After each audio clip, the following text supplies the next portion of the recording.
اگر کاظمی صاحب آپ پیٹرول بم بنا کے ٹرینڈ لوگوں کی طرح آئین قانون نافذ کرنے والے اداروں پہ نہ پھینکنے والے ہوں،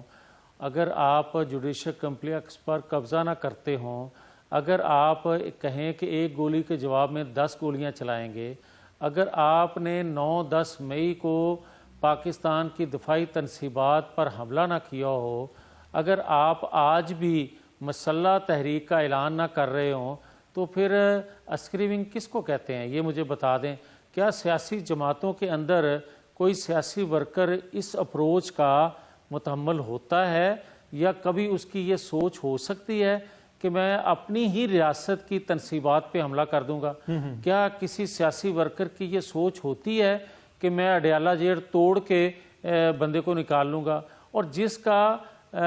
لیڈر، جس کے جماعت کی قیادت خود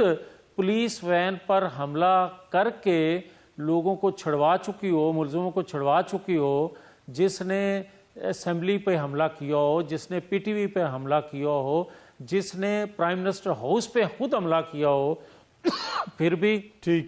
کوئی مجھے یہ سوال کرے کہ عسکری ونگ کس کو کہتے ہیں؟